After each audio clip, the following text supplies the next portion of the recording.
Hello and welcome to my video.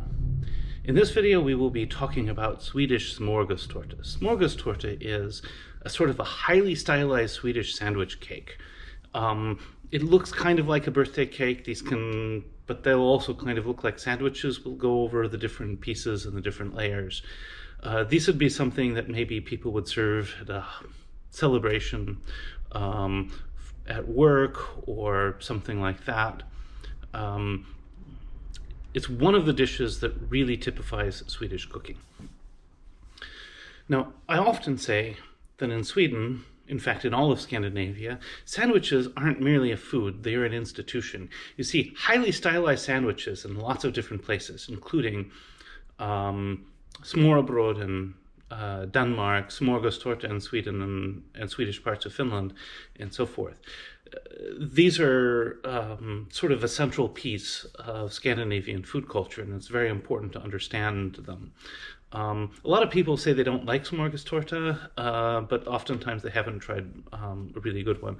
The fillings, basically these resemble a layer cake, with the fillings being something savory instead of sweet, so oftentimes it's a mayonnaise or a yogurt-based filling.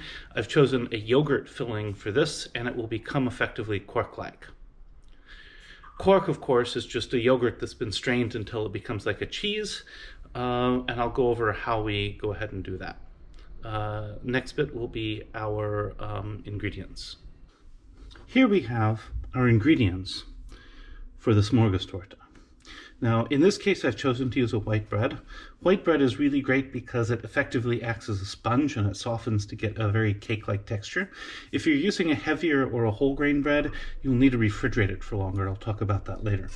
And you'll probably want to use a lighter filling. Now, in this case, I'm starting off with a Greek yogurt. Greek yogurt is strained, but it's not strained as heavily as quark. The reason for this is that some of the liquid from here will get absorbed into the bread.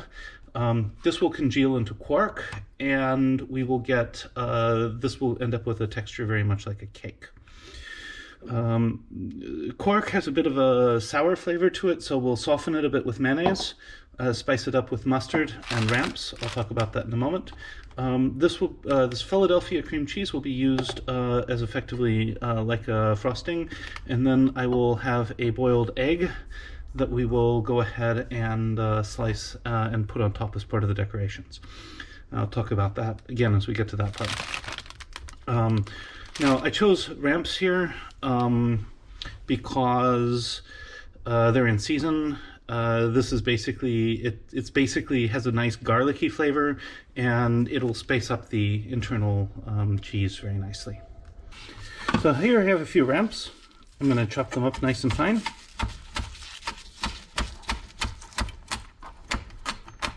These will go into the sauce. I'm going to take some more ramps later, and I'm going to use them to decorate the top of the cake. You could, of course, use green onion and stuff like that if you prefer more of an oniony flavor, but I kind of like the garlicky side of it, so ramps it is. And here's this. So, into the bowl is going to go the yogurt.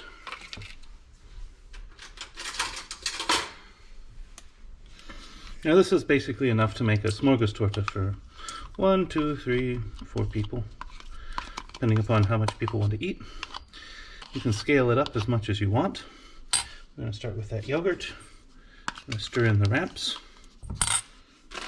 And add some mayonnaise and some mustard. That'll form the basic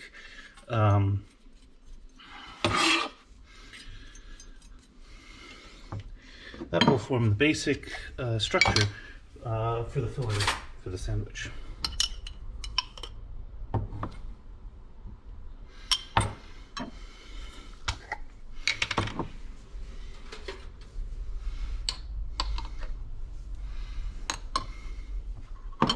Stir that all up. As this refrigerates, again, it will firm up, and the garlic flavor from the ramps will leak out into basically the rest of the cheese. So now we have the bread and the cream. The first thing we're going to do here is we're going to remove the crust from the bread. So I'm just going to take the knife. I'm going to go ahead and very gently kind of cut the edges of the bread off. And what we're left is something kind of nice and square. And again, you can scale this up to as much as you want. This isn't going to look that big, but it's actually a very, very heavy dish. So I'm going to take a nice plate here. I'm going to put a layer of bread.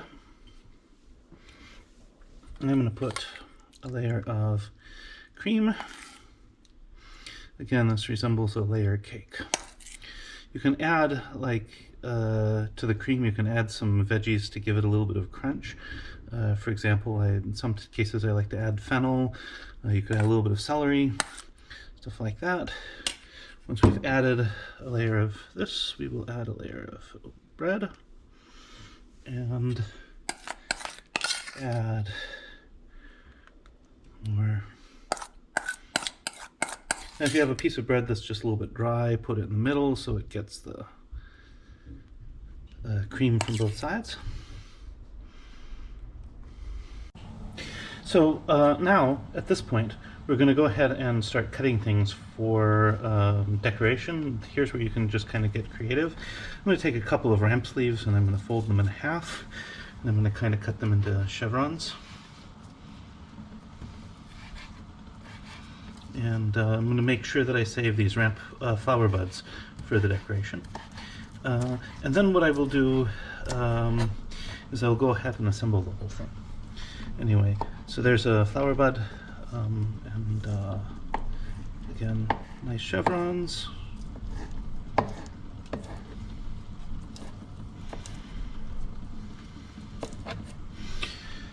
And so forth. And so here, now we're going to go ahead and do the final decoration. So I found 3 ramps flowers here. I'm going to go ahead and just kind of poke them into the middle.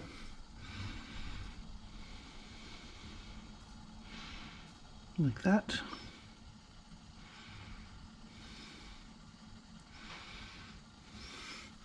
I have 4 pieces of egg. I'll go ahead and lay those out towards the outside. And I did not perhaps boil this as much as I probably should have, but it will do.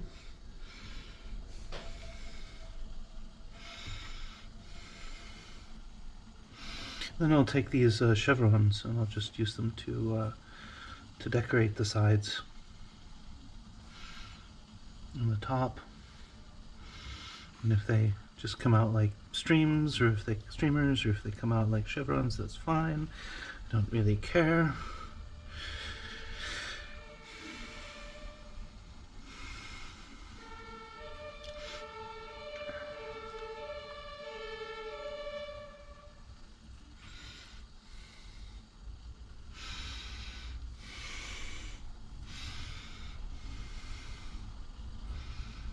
Now, if that doesn't say Easter and springtime, I don't know what does.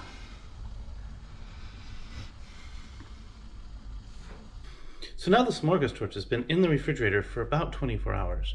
Typically, you want to put a Smörgåstårta in the refrigerator for typically 3 to 18 hours. 24 is kind of pushing it a little bit, but it came out okay. This is actually the second take I'm taking on this, so as I show you the Smörgåstårta, I've already eaten half of it. But basically, here we are. You can see inside, it looks very much like a layer cake, and you know, you can still see the decorations on top.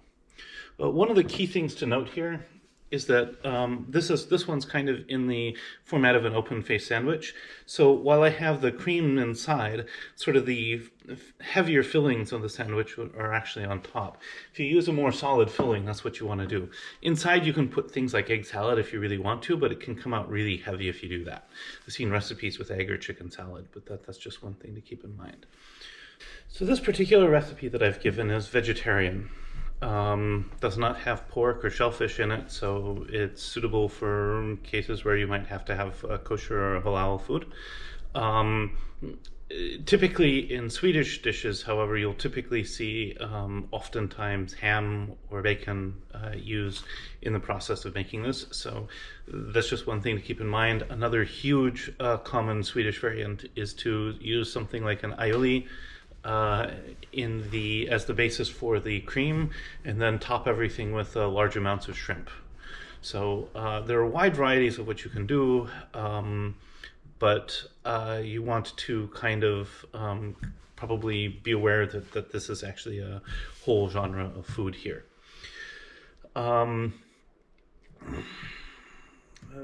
There are oftentimes, if you have like lunch meats that you want to put in it, typically you'll put those on top. Maybe making them decorations. You could turn ham into roses or prosciutto roses and that sort of thing. So anyway, thank you for watching this video. I hope it's been very interesting and informative. If you're interested, I do plan to make a large number of other videos relating to various aspects of cooking I've picked up in the various places I've lived around the world. So come ahead and join me, and I'll go ahead and share more videos later.